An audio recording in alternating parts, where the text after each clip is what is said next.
Next है period of moving average. अब तक जो हम क्वेश्चन एग्जाम्पल कर रहे थे उसमें period of moving average given था, जैसे 3 ईयर, 5 ईयर, 7 ईयर। लेकिन नेक्स्ट जो क्वेश्चन है उसमें पीरियड ऑफ मूविंग एवरेज अगर गिवन ना हो तो हम क्वेश्चन को कैसे करेंगे, ये उसका प्रोसीजर है। जैसे एग्जाम्पल 11 देखो, इसमें हमें पहले फाइंड आउट करना है पीरियड ऑफ मूविंग एवरेज, उसके बाद हमें ट्रेड वैल्यूज निकालनी है। इसमें ईयर 1987 से लेकर 2006 तक का गिवन है। अब पीरियड ऑफ मूविंग एवरेज क्या होता है? Period of cyclic variation. अब इसमें अगर हमें इसमें period of moving average given नहीं है तो पहले हम इसका ग्राफ बनाएंगे। ग्राफ बनाओ गया वो ये बन गया, 87 पे 40 था, एनुअल सेल 88 पे 42, 89 पे 40, तो उन हिसाब से ये हमें बना लिया ग्राफ। अब इस ग्राफ में क्या है, हमें पीक पॉइंट उठाने हैं जो टॉप कॉर्नर बन रहे हैं इस पे 42 पे, जो टॉप के हैं 49, 50, 45, 58, 57, 63, ये हमारे कॉर्नर बन रहे हैं, पीक पॉइंट बन रहे हैं यहाँ पे। और ये कौन से ईयर पे जा रहा है? ये 88 पे है, ये 91 पे है, ये 96 पे है। ये सब हमने नोट किया। तो इसमें देखो ईयर 88 पे पीक वैल्यू कितनी थी? 42, फिर उसके बाद 91 पे बन रही है, यानी 88 सेल के बाद डायरेक्ट हमारा 91 पे पीक पॉइंट आ रहा है।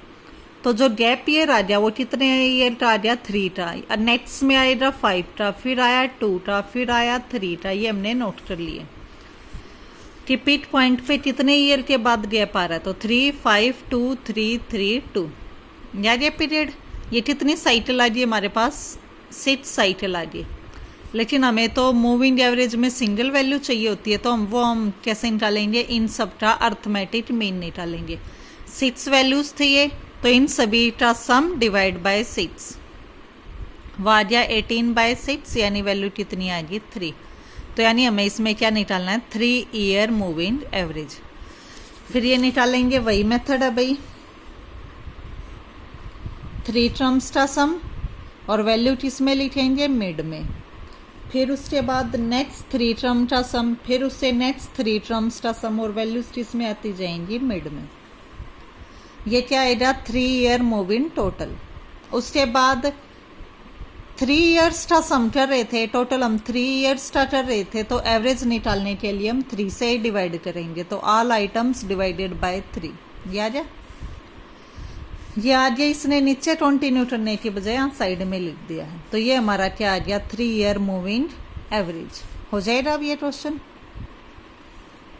किया कैसे है इस क्वेश्चन में हमने इसमें हमें moving average, period of moving average भी निकालना था। तो ये गिवन था, इससे सबसे पहला स्टेप हमने ग्राफ बनाया। ग्राफ पे ये जो कॉर्नर के पॉइंट थे उनकी वैल्यूज देखी है, और वे कौन से ईयर पे आ रहे थे? जैसे 42 कौन से ईयर पे था? 1988 पे, 49 1991 पे, या 50 96 पे, 45 98 पे। ये वैल्यूज लिखी सबकी। तो ये ईयर था, ये इनकी पीक वैल्यू थी। उसके बाद निकालना था पीरियड। 88 के बाद पीक वैल्यू सीधा 91 पे आ रही है, यानी कितने का गैप आ गया? 3 ईयर का। नेक्स्ट में आ गया 5 ईयर का, फिर 2 ईयर का, फिर 3 का, फिर 3 का, फिर 2 का। लेकिन हमें तो 1 वैल्यू चाहिए होती है जो मूविंग एवरेज के लिए, तो हमने इन सब का क्या निकाल लिया? Arithmetic mean. ये 6 साइकिल बन रही थी, इन सब का अर्थमेटिक मीन निकाला, वो आ गया 3। यानी जो पीरियड निकालना था मूविंग एवरेज का वो कितना आ गया? 3। आगे वही सेम प्रोसीजर है, 3 वैल्यूज का सम मिड में आएगा, नेक्स्ट 3 वैल्यूज का सम मिड में आएगा। ये आया 3 ईयर मूविंग टोटल। उसके बाद निकालना था 3 ईयर मूविंग एवरेज, तो वो डिवाइड बाय 3 करके निकाल लिया। एग्जाम्पल 11 हो जाएगा आप सभी का। नेक्स्ट देखो एग्जाम्पल 12। एग्जाम्पल 12 में भी वही चीज है, जैसे इसमें निकाल रहे थे हम 3, 5, 2, 3, 3, 2।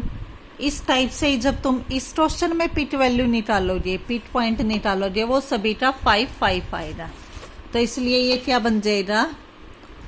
जो नेक्स्ट क्वेश्चन बनेगा वो बनेगा 5 ईयर मूविंग एवरेज। यानी पहली 5 टर्म्स का सम, वैल्यू किस में आएगी, मिड में। फिर उसके बाद नेक्स्ट 5 का सम, वैल्यू मिड में। फिर नेक्स्ट 5 का सम, फिर नेक्स्ट 5 का सम। यह आएगा 5 ईयर मूविंग टोटल। अब हमें निकालनी थी एवरेज, तो सभी आइटम्स को 5 से हम डिवाइड कर देंगे, ये आ जाएगा 5 ईयर मूविंग एवरेज हो जाएगा। अब नेक्स्ट एग्जांपल भी, अब क्या है, measurement of short term fluctuation. अब तक हमें वैल्यू निकालनी होती थी ट्रेड वैल्यू, अब हमें निकालनी है वैल्यू ये वाली भी। अब तक हमारा क्वेश्चन यहाँ पे स्टॉप हो जाता था, लेकिन अब हमें शॉर्ट टर्म वाली ये वैल्यूज भी निकालनी है। एक बार इसकी ये थ्योरी पढ़ के देखो।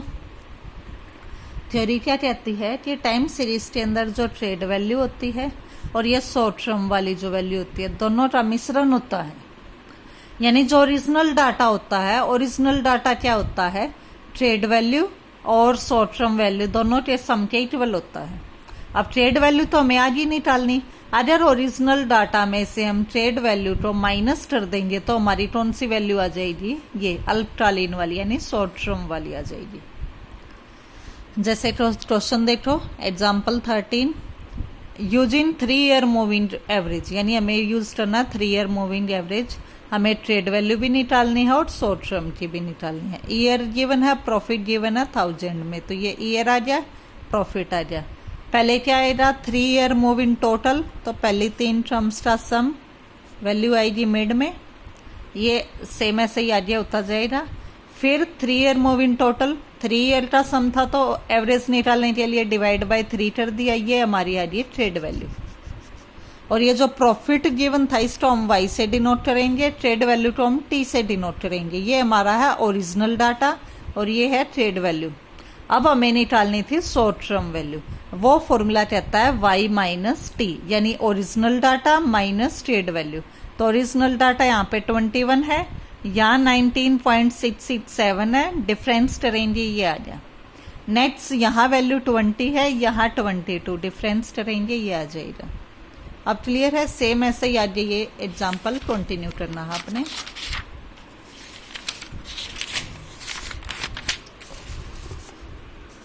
तो ये आ जाएगी आपकी ट्रेड वैल्यू और शॉर्ट टर्म वैल्यू।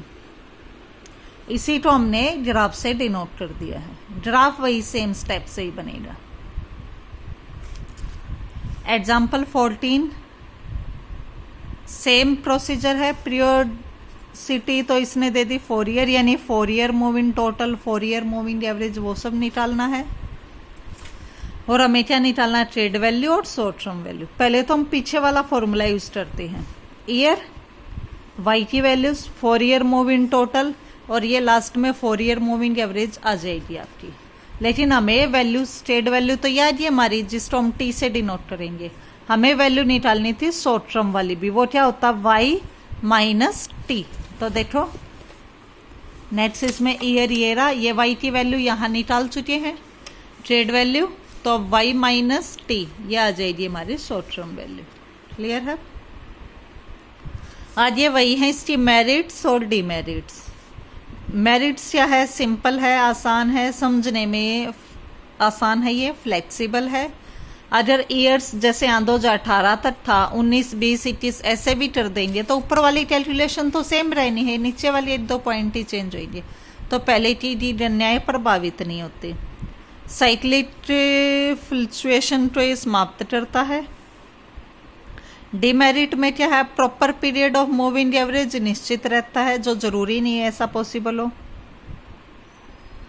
अब देखो इसमें स्टार्टिंग की ये 2 वैल्यूज तो छूट ही गई ना, नीचे की भी वो दी, यानी ये स्टार्टिंग की और लास्ट की कुछ वैल्यूज को तो स्किप कर देता है। अर्थमेटिक मीन में जितने दोष होते हैं वो इसी में भी आएंगे, क्योंकि अर्थमेटिक मीन पे बेस है। तो ये इसकी थी मेरिट्स और डीमेरिट्स। उसके बाद ये इसकी एक्सरसाइज है, ये आपने ट्राई करनी है।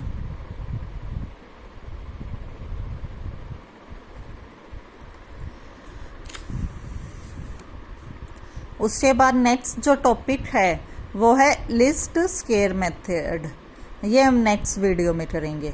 आज के लिए इतना आपका काम काफ़ी है। एक्सरसाइज 3 करनी है अब आपने।